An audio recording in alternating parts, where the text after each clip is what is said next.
नमस्कार मित्रांनो, लग्नानंतर होईलच प्रेम या मालिकेच्या आजच्या भागात आता नंदिनी जीवाला म्हणते, जीवा तुम्ही इथे राहू शकत नाही. तर आता जीवा म्हणतो, प्रसन्न होत माते, प्रसन्न हो. तर आता नंदिनी म्हणते, जीवा तुमचं काय चाललंय? जीवा म्हणतो, काही नाही देवी. आईला म्हणत आहे, देवी आई प्रसन्न हो अंबे माते. की असं म्हणताच आता शारदाताई त्या ठिकाणी येतात आणि म्हणतात, जय. दोघही एकत्रच आंबे आंबे माते की जय म्हणतात. तर त्यानंतर आता नंदिनी म्हणते, आई काय चाललंय? तर जीवा म्हणतो, वाह वाह मस्त चहा आणि नानकटाई. तुम्हाला सांगू का आई, जगातील कित्येक नवे आहेत की जे बायकोंच्या माहेरी जायला टाळाटाळ करतात, परंतु असा जर पाहुणचार असेल तर मी मात्र माहेरीच ठाम म्हणून बसेल. तर शारदाताई म्हणतात, बिंदास्त रहा, काहीच हरकत नाही आणि मी तर तुम्हाला काहीच कमी पडू देणार नाही. तर आता नंदिनी म्हणते, आई काय चाललंय तुझं? नंदिनी चिडलेली असते. तर जीवा म्हणतो, अरे तू आईवर राग का करतेस? एकतर कितीतरी दिवसानंतर मी माहेरी आलोय हिच्या आणि तरी सुद्धा हिची मात्र चिडचिड काही कमी होत नाही.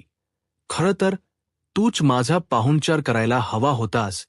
नंदिनी रागाने जीवाकडे पाहते. तर शारदाताई म्हणतात, अहो मी आहे ना, तुम्हाला काय आवडत ते फक्त मला सांगा, मी काय जेवण बनवू सांगा मला, मी ते सगळं जेवण बनवेन. आज मी बासुंदी पुरी बनवू का? तर आता नंदिनी मोठ्यानेच म्हणते, नको. तर शारदाताई म्हणतात, अहो बरोबर, तुम्ही जिमला जाताना मग तुम्हाला असं ऑइली खायला नको म्हणूनच ती नकार देते येत असेल. असं म्हणत आता शारदा ताई सुद्धा नंदिनीची मजा घेत असतात. शारदाताई म्हणतात, बघितलत का माझ्या लेकीला तुमची किती काळजी आहे? तर जीवा म्हणतो, हो ना, पाहिलं ना मी ते. आणि खरं सांगू का, माझ्यासोबत जर नंदिनी असेल तर बाकी मला काहीच नको. आता नंदिनी रागाने जीवाकडे पाहते. तर त्यानंतर शारदाताई म्हणतात, मी एक काम करू का, मी तुम्हाला प्रोटीन शेक देते. तर जीवा म्हणतो, बेस्ट. तर आता शारदाताई जीवाला म्हणतात, बरं आता जेवणामध्ये आमच्या पद्धतीमध्ये कोलंबी भात करू की फ्रॉन्स करी असते ती बनवायची आहे. आता जीवा आणि शारदाताई यांच्या गप्पा चालू असतात. इकडे नंदिनी त्यांना थांबवण्याचा प्रयत्न करत असते, परंतु ना शारदाताई नंदिनीच ऐकून घेत असतात ना जीवा. तर त्यानंतर नंदिनी चिडते आणि म्हणते, आई अगं काय चाललंय तुझं? कोळंबी भात प्रॉन्सकडे अगं काय बोलतेस तू हे आई? तुला माहीत नसेल, परंतु जीवांना प्रॉन्सची लर्जी आहे. आता मात्र जीवा नंदिनीकडे पाहतो. नंदिनी शांतच होते. नकळतपणे तिने जीवाच्या आवडीनिवडी तर सांगितलेल्याच असतात, परंतु नकळतपणे जीवाची काळजी ही तिच्या डोळ्यात दिसून येत असते. आता नंदिनी तिथून निघून जात असते. जीवा तिचा हात पकडतो आणि म्हणतो, नंदिनी तू कितीही नाही म्हणालीस आणि कितीही माझ्यापासून दूर जाण्याचा प्रयत्न केलास तरी सुद्धा तुला माझी कितीही काळजी आहे हे मला चांगलंच माहीत आहे. तर नंदिनी जीवाला म्हणते, बस झाला पाऊण 4, खूप झालाय, आता तुमची बॅग आणि घरी जाण्यासाठी निघा. तर आता जीवा म्हणतो, काय हे जुन्या काळातल्या टेप रेकॉर्डसारखी एकाच ठिकाणी अडकून आहेस? तिथेच अडकून आहेस का? अगं पुढे काहीतरी वेगळं बोल ना, सतत तेच तेच तेच तेच चालू आहे. असं म्हणत आता जीवा सुद्धा नंदिनीची मस्करी करत असतो. तर इकडे शारदाताई त्या दोघांची गंमत पाहत असतात. आता नंदिनी मात्र जीवाला घरी जायला सांगत असते. तर जीवा आता शारदाताईंना म्हणतो, आई मला सांगा, मी जर इथे राहिलो तर तुम्हाला काही प्रॉब्लेम आहे का? शारदाताई म्हणतात, नाही नाही, मला काहीच प्रॉब्लेम नाही. खरं तर तुम्ही इथे कितीही दिवस राहू शकता. खरं तर तुम्ही तर माझ्या मुलासारखेच आहात. मला असं म्हणत त्यांनी आता जीवाला आपला मुलगाच मानलेला असतो. आणि मला तर माहीतच आहे, नंदिनीला सुद्धा मी इथे राहिलो तरी काहीच प्रॉब्लेम नाहीये. म्हणजे कसं आहे ना, ती वरवर जरी माझ्याशी भांडत असली तरी सुद्धा मनातून तिला हेच वाटत असणार की मी इथेच राहायला हो की नाही. आता मात्र नंदिनी जीवाकडे पाहतही नाही. तर जीवा म्हणतो, ठरलं तर मग आता आता कोणालाही माझं या घरात राहण्याबद्दल प्रॉब्लेम नाहीये. त्यामुळे आता तर मी याच घरात राहणार आहे. आणि त्याच वेळी नंदिनीचे वडील येतात आणि म्हणतात, मला प्रॉब्लेम आहे. तर जीवा म्हणतो कोणाला? आता जीवा मानवर करून पाहतो. तर नंदिनीचे वडील समोर असतात. आता मात्र जीवा शांतच होतो. तर दुसरीकडे पाहायला मिळतं काव्या पार्थला म्हणते, मला फक्त इथे राहू द्या. पार्थ काहीच बोलत नाही आणि काव्याकडे पाहत असतो. त्याचवेळी आता रम्या वसुत्या दोघेही तिथे आलेले असतात. वसुत्या रम्याला धरून घेऊन येतात. तर रम्या मोठ्यानेच म्हणते, तू अजिबातच इथे राहणार नाहीयेस. आता हे ऐकल्यानंतर काव्या टाळ्या वाजवतच त्यांच्याकडे जाते. काव्या त्यांची मजा घेण यासाठी जाते. हे पाहून मानिनी ताई आणि विक्रम हसू लागतात. काव्या टाळ्या वाजवत म्हणते, या कोण आलंय ते तरी बघा. देशमुखांच्या घरची बिघडलेली सिरेमन कॉपी. आणि या आहेत देशमुखांच्या घरी काळी माणसर आत्याबाई. आता खरी मज्जा येणार असं म्हणत काव्या दोघींच्याही खांद्यावर हात ठेवते. दोघेही काव्याचे हात बाजूला करतात. तर काव्या म्हणते, कस असताना लव्ह स्टोरीमध्ये जोपर्यंत व्हिलनची एंट्री होत नाही तोपर्यंत हिरो हिरोईनच्या रोमांसला काही अर्थ सुरत नाही ना. असं म्हणत नकळतच काव्या जरा रम्याला धक्काच देते. आता रम्याचा अगोदरच पाय मोडलेला असतो. त्यामध्ये ती पुन्हा एकदा तोल जाऊन पडणार. तर वसू आता तिला सावरतात आणि म्हणतात, रम्या अग हळू. तर त्यानंतर रम्या पुन्हा एकदा काव्याच्या अंगावर धावून जाते आणि म्हणते, ते काही असलं तरी सुद्धा तू इथे राहणार नाहीयेस. आता काव्या रम्याला प्रतिउत्तर देत म्हणते, रम्या लांब राहायचं. कीप सेफ डिस्टन्स रम्या. असं म्हणत आता काव्या रम्याकडे पाहते. रम्याचा चांगला चळफळाट होत असतो. तिची चिडचिड होत असते. तर काव्या रम्याला म्हणते, बुरी नजर वाले तेरा मुंह काला. आई बाबा का आशीर्वाद भूल न जाई. आता मात्र रम्या आणि वसुत्यांना काहीच कळत नसतं. वसुत्या आणि रम्या एकत्रच म्हणतात, काय. तर आता काव्या म्हणू लागते, काय हल्ली तरट अर्कच्या मागे एवढं सगळं काही लिहिलेलं असतं वाचलं नाही का तुम्ही कधी? म्हणजे ट्रक पाहिलाच ही की लिहिलेलं वाचलं नाही. असं म्हणत आता काव्या रम्या आणि वसुत्यांना प्रश्न करते. त्या दोघांनाही काव्याचा खूप राग आलेला असतो. तर काव्या पुढे म्हणते, हल्ली ट्रकच्या मागे उत्तम स्लोगन लिहिलेले असतात. फक्त जरा लक्ष ठेवायचं बघा. त्यातले सगळ्यात महत्त्वाचे 2 श्लोन आहेत. असं म्हणत काव्या पहिला श्लोन सांगते आणि वसुत्यांकडे पाहत म्हणते, बोरी नजरवाला तिला मूक आला. आता वसुत्या रागानेच काव्याकडे पाहतात. तर काव्या पुढे रम्याकडे पाहत म्हणते, आणि हो सगळ्यात महत्त्वाचं कीप डिस्टन्स. असं म्हणत आता काव्या पुढे रम्याला म्हणते, रम्या अग थोडे माझ्यापासून दूरच राहा. कारण काय सांग, तू पुढे येशील मग मी पुढे येणार. तू बोट दाखवत मला धमकी देण्याचा प्रयत्न करणार मग मी तुझा हात पिरगळणार. मग तुझा हात दुखणार कशाला? उगाच हे सगळं काही नको ना. उगाच तुलाही त्रास नको मलाही त्रास नको ना उगाच. असं म्हणत आता काव्या हसतच रम्याची चांगली चिरवते. तिने केलेली सगळी कारस्थान आता तिच्यावरच उलटवत असते. आता काव्या मानिनी ताई आणि विक्रम यांच्याकडे येते. त्या दोघांच याही गळ्यात हात टाकत म्हणते, आणि सगळ्यात महत्त्वाचं म्हणजे या दोन्ही आईबाबांचे आशीर्वाद माझ्यासोबत तर आहेच. आणि अहो तुम्ही धनी बोलणं जाना. आपलं हे नातं या एका जन्मापुरत नाही तर पुढच्या 7 जन्मांसाठी आहे. 7ही जन्म मी तुम्हाला माझ्या सोबतच ठेवणार आहे. काही झालं तरी आपलं नातं मी तुटू देणार नाही. आता पार्थ काही बोलण्याचा प्रयत्न करणार परंतु त्याचवेळी काव्या म्हणते, हे बघा पावसात बंद पडलेल्या गाडीची शपथ. तर त्यानंतर पुढे काव्या आठवण करून देत म्हणते, आपल्या दोघांनी एकत्र मिळून खालेल्या रेड वेल्वेट पेस्ट रीची शपथ. आणि हो सगळ्यात महत्त्वाचं म्हणजे तुमच्या बंद न होणाऱ्या सुटकेसची शपथ आता. आणि असं म्हणताच काव्या पार्थकडे पाहू लागते. तर पार्थला ते सर्वक्षण आठवतात ज्यावेळी काव्याने आणि त्याने एकत्र बसून काव्याची फेवरेट पेस्ट्री खाल्लेली असते. तर त्यानंतर ज्यावेळी ते फिरण्यासाठी बाहेर जात असतात त्यावेळी पार्थने एवढं काही सुटकेसमध्ये भरलेलं असतं की ती सुटकेस बंदही होत नसते. तर त्यानंतर आता काव्या पुढे म्हणते, आपल्या मूव नाईटची सुद्धा शपथ. आता पार्थला ते सर्वक्षण आठवतात त्यावेळी त्याने काव्यासोबत घालवलेले ते सर्वक्षण आता पार्थच्या डोळ्यासमोर असतात. त्या सगळ्या गोष्टी त्याला आठवत असतात आणि त्या गोष्टींमध्ये पार्थ हरवून गेलेला असतो. पार्थला आठवतं की नकळत मणी का होई ना, परंतु त्यांच्या नात्याची एक सुरुवात झालेली असते. आणि हे सगळं काही रम्याच्या समोर बोलताच रम्याला मात्र खूप राग येत असतो. तिची चिडचिड होत असते. तर काव्या पुढे पार्थला म्हणते, पार्थ प्लीज मला इथे राहू द्या हो. तर आपल्या रूममध्ये बी येत नाही. खरं तर तुमच्या रूममध्ये येत नाही. मी हव तर गेस्ट रूममध्ये राहते. परंतु प्लीज मला इथे राहण्याची परवानगी द्या. आता हे ऐकल्यानंतर रम्या खूप चिडलेली असते. रम्या काही बोलण्याचा प्रयत्न करणार, परंतु वसवत्या तिला शांत करतात. तर काव्य म्हणू लागते, आणि सगळ्यात महत्त्वाचं म्हणजे गेस्टरूममध्ये राहायला मला नक्कीच आवडेल, कारण मला देशमुख तुम्हाला अगदी पहिल्या क्षणापासून, पहिल्या दिवसापासून मिळवायचा आहे. काव्या पार्थला म्हणते, हे बघा पार्थ, मला माहीत आहे की सुरुवातीपासून आपण या नात्यात नव्हतो. आपण कधीही एकमेकांचा विचार केला नव्हता.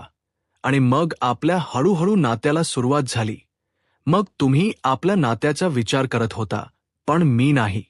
आणि आता मी आपल्या नात्याचा विचार करते, पण तुम्ही नाही. पार्थ काहीच बोलत नाही. तर काव्या म्हणते, काहीच हरकत नाही. उघडाल का? परंतु नंदिनी किंवा तिचे वडील कोणीही दरवाजा उघडायला तयार नसतात. बाबा प्लीज प्लीज माझं ऐकून तरी घ्या. नंदिनी प्लीज माझं ऐकून घ्या असं म्हणत जीव ओरडत असतो, परंतु कोणीही जीवाला घरात घेण्यासाठी दरवाजाही उघडत नसतं. तर दुसरीकडे पाहायला मिळतं मानिनी ताईंनी काव्याला घराबाहेर का काढलेलं असतं. हे आपल्याला पाहायला मिळतं कारण काव्या म्हणजेच मानिनी ताईंच्या मोठ्या सुनबाई, घरची लक्ष्मी परत आलेली असते आणि म्हणूनच त्यांना तीच औक्षण करून भाकर तुकडा ओवाळून आत घ्यायचं असतं आणि तीच स्वागत करायचं असतं. आता आशाताई औष्णाचा ताट घेऊन येतात. तर त्यानंतर मानिनी ताई काव्याकडे पाहतात आणि म्हणतात, गंमत केली थोडी, आणि अभिमानानेच तिच्याकडे पाहत तीच औषण करतात आणि तिच्यावरून भाकर तिकडा ओवाळून टाकतात. आणि हे सगळं काही इकडे वसुत्या आणि रम्या पाहत असतात.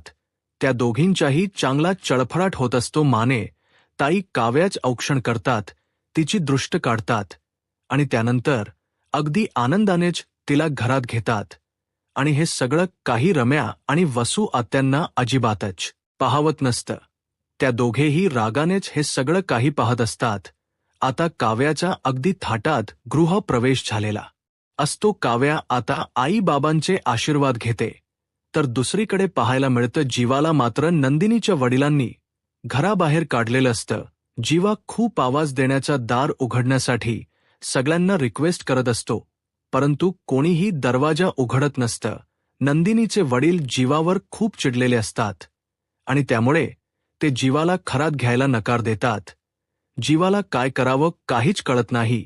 जीवा आता तिथेच उभा राहतो आणि नंदिनीची वाट पाहत असतो. जीवा आपली बॅग हातात घेतो आणि म्हणू लागतो, नंदिनीच्या बाबांनी मला घराबाहेर काढलं आहे, काय करू, कसं समजावू मीत यांना, कसं मी माझ्या नंदिनीला मिळू, मला काय करावं काहीच कळत नाही. आणि त्याचवेळी आता जीवासारखीच दिसणारी व्यक्ती म्हणजे जीवाचं मन जीवा समोर येतं आणि म्हणतो, मी सांगू का? तर जीवा म्हणतो, तू आता. जीवा त्याच्याकडे पाहू लागतो. तर दुसरीकडे पाहायला मिळतं रम्या रागानेच तिच्या रूममध्ये येते. तिला हे सगळं काही पाहून खूप त्रास होत असतो. तिला राग येत असतो, कारण जे काही होत असतं ते सगळं काही तिच्या मनाविरुद्ध होत असतं. एवढे सगळे प्रयत्न करूनही शेवटी काव्य खरी आली. हे रम्याला अजिबातच पटलेलं नसतं. आता रम्या रागाने सगळ्या वस्तूंची आदळापट करत असते. सगळ्या वस्तू अस्ताव्यस्त फेकत असते. वसू आत्या रम्याला थांबवतात आणि म्हणतात, रम्या तू काय करतेस? रम्या म्हणते, आई गप्प बस असं म्हणत आता रम्या सगळ्या वस्तू इकडे तिकडे पसरून टाकते. वसू आत्या रम्याचा हात पकडतात आणि म्हणतात, रम्या शांत हो. वसू आत्या रम्याला म्हणतात, हे सगळं करून काय होणार आहे? काही उपयोग होणार आहे का? रम्या म्हणते, मग मी काय करू सांग ना. अग एवढे प्रयत्न केले तरी सुद्धा ती काव्या या घरात शिरलीस ना. आता सर्वच जण अगदी काव्याच्या पाठीशी उभे आहेत. आता पार्थशी ती गोड गोड बोलेल आणि त्यानंतर घरातील संपूर्ण देशमुख कुटुंब तिला मदत करेल आणि शेवटी पार्थ तिच्या होईल. म्हणजे आई हा पार्थ माझा कधी होणारच नाहीये का अगं अशाने पार्थ माझा कसा होईल असं म्हणत रम्या खूप रडत असते. वसू त्या रम्याला शांत करतात आणि म्हणतात, रम्या प्लीज तू शांत हो, तू स्वतःला सावर. रम्या वसुवांना म्हणते, आई मी कसं सावरू सांग ना. आतापर्यंत पार्थला मिळवण्यासाठी मी खूप प्रयत्न केले. मला वाटलं होतं की येणार 9 वर्ष मला पार्थला माझ्याजवळ घेऊन ये, परंतु तसं काहीच घडत नाहीये. सगळं काही माझ्या मनाविरुद्धच घडत आहे. आई अगं माझ्या सगळ्या मैत्रिणीची लग्न झाली आहेत, फक्त मीच एक बिन लग्नाची आहे. अगं माझं पार्थशी लग्न होणार आहे की नाही, की मी अशीच फक्त पार्थ मला मिळेल या आशेवर आयुष्यभर बिन लग्नाचीच राहणार आहे. नाही काही करून मला पार्थ हवा आहे असं म्हणत रम्या खूप रडत असते. रम्या म्हणू लागते, पार्थ मला मिळेल असं मला नाही वाटत आहे. असं का घडतंय माझ्या आयुष्यात? मला हवी असणारी व्यक्ती मला का नाही मिळत आहे? वसुआत रम्याला शांत करतात आणि म्हणतात, रम्या प्लीज शांत हो, असं काहीही होणार नाही. तुझा पाळ तुलाच मिळणार आहे, त्यामुळे काळजी करू नकोस रम्या, तू शांत बस आणि तू गुरुजींचे शब्द आठव. रम्याला आता ते सगळं काही आठवतं. वसवात म्हणतात, आठवलं ना आपले गुरुजी जे भाग्य सांगतात ते खरं होतं, त्यामुळे काळजी करू नकोस. सगळं काही तुझ्या मनासारखं होणार आहे, तुझा पार तुलाच मिळणार आहे. पण थोडा धीर धर रम्या, सगळं काही तुझ्या मनासारखं होईल. आणि रम्या एक गोष्ट विसरू नकोस, जरी मानिनीने त्या काव्याला या घरात घेतलं असलं तरी ज्यावेळी जीवा आणि काव्या समोर येतील त्यावेळी पार्थला 16 डिसेंबर त्या दिवशीचा तो फोटो आठवेल. आणि आठवला नाहीच तर आपण आहोत रिमाइंडर करून द्यायला, त्यामुळे तू काळजी करू नकोस. तर आता रम्या म्हणते, म्हणजे जीवा इथे आहे त्याचा आपल्याला फायदाच होणार आहे. तर त्याचवेळी आशा त्या ठिकाणी येते आणि म्हणते, जीवा दादा. तर आता वसुआ त्या रागानेच तिच्याकडे पाहतात. तर आशा म्हणते, झाडू न्यायला आली आहे. तर रम्या म्हणते, जीवा जीवा कुठे आहे? तर त्यानंतर आशाताई म्हणतात, म्हणजे तुम्हाला काही माहीत नाहीये का? तर वसू त्या म्हणतात, तुला माहीत आहे ना, मग सांग जीवा कुठे आहे? तर त्यानंतर आशा म्हणू लागते, ज्याप्रमाणे काव्याताई बॅग भरून इथे आल्यात ना, त्याचप्रमाणे जीवा दादा सुद्धा बॅग भरून गेले आहेत. वसू आत्या विचारतात, कुठे? तर त्यानंतर आशा मात्र शांतच होते. तर वसू आत्या म्हणतात, नंदिनीच्या घरी. तर आशा म्हणते, हो अगदी बरोबर. आता मात्र वसू आत्या आणि रम्याला धक्काच बसतो, त्यांचा एकही प्लन सक्सेसफुल होत नसतो. तर दुसरीकडे पाहायला मिळतं, आता जीवासमोर आलेली व्यक्ती जीवाला म्हणते, भावा अरे किती भारी वू आहे ना इथे, तर सूर्य मावळताना किती छान दिसत असेल. तर आता जीवा म्हणू लागतो, इथे तर माझी स्वप्न मावळत चालली आहेत. तर त्यानंतर जीवा समोर आलेली व्यक्ती जीवाला म्हणते, अरे भावा काय हे किती रडतोयस तू? अरे भावा, अरे जरा तरी विचार कर. अरे तुझ्या डोळ्यातलं ते पाणी, यामुळे त्या समुद्राला सुद्धा विचार येत असणार. तर त्यानंतर जीवा म्हणतो, तू काय इथे माझ्या जखमेवर मीठ चोळायला आलायस का? तुला जर समुद्राचा वू आवडलाय ना, मग जा बीचवर, तिथे जा, पाणीपुरी खा, तुला हव्य ते सगळं काही खा आणि त्यानंतर रिक्षाचा मीटर डाऊन करून घरी निघून जा. तर तो मित्र म्हणू लागतो, हो मी घरीच जाणार आहे. पण तू कुठे जाणार आहेस? अरे बायकोच्या बापाने तर तुला घराबाहेर काढला आहे आणि आता तू दुर्बिणीने तिला पाहणार आहेस का? तर जीवा म्हणतो, मला तिला फक्त पाहायचं नाहीये, तर मला तिला घरी घेऊन जायचं आहे, तिच्यासोबत मला राहायचं आहे. पण आता तरी मला असं वाटते की ते कधी शक्यच होणार नाही. तर तो समोरचा मित्र म्हणू लागतो, काय रे तू कधी सिनेमा वगैरे पाहिला नाहीयेस का? अरे सिनेमात हिरो आपल्या हिरोईनसाठी काय काय करत असतात, बापाच्या लाता खातात, दुनियेच्या बाता ऐकतात, हे सगळं काही करून शेवटी त्यांना त्यांचं प्रेम मिळवायचं असतं. आणि तुला मात्र काहीच जमत नाही का? हे तुला तेवढेही जमत नाहीये का? अरे आपल्या प्रेमासाठी आपणच फाईट करायची. अरे तुलाच तर फाईट करायची आहे. तुला सांगू का, रुसलेली बायको आणि आगाऊ रिक्षेवाला नकार देतोच, परंतु त्यांना नवायचं काम आपण करायचं असतं. तर येणाऱ्या पुढील भागामध्ये आपल्याला पाहायला मिळतं की आता इकडे शारदाताई नंदिनीला म्हणू लागतात, बघ जीवा स्वतःशीच बोलतो आहे, त्याला तू असण्याचा भास होतोय, आणि असंच जर वागत राहिला तर जीवाच्या डोक्यावर परिणाम होईल. आता हे ऐकल्यानंतर नंदिनीला धक्काच बसतो. तर दुसरीकडे पाहायला मिळतं पार्थ काव्याचा स्केच पाहतो आणि म्हणतो, जे काही घडलं आहे त्यावरून जर तुम्हाला कोणी नाव ठेवली तर मला ती नाही आवडणार. तर दुसरीकडे वसू आत्या बॅग घेतात आणि रम्याला म्हणतात, या बॅगमधले सर्व फोटो जर कोणी पाहिले तर काव्याला दिसले आणि तिने जर डॉट जोडण्याचा प्रयत्न केला आणि आपल्यापर्यंत पोहोचली तर, आणि त्याचवेळी रूमचा दरवाजा उघडला जात आणि समोर वसुत्यांच्या बॅग असते आणि हे सगळं काही काव्याने पाहिलेलं असतं. आता काव्या या दोघांना नक्की कशा प्रकारे धडा शिकवेल, हे आता पुढे काय होईल हे पाहायला आत्ताच माझा महाराष्ट्र या यूट्यूब चॅनलला सबस्क्राईब करा. धन्यवाद.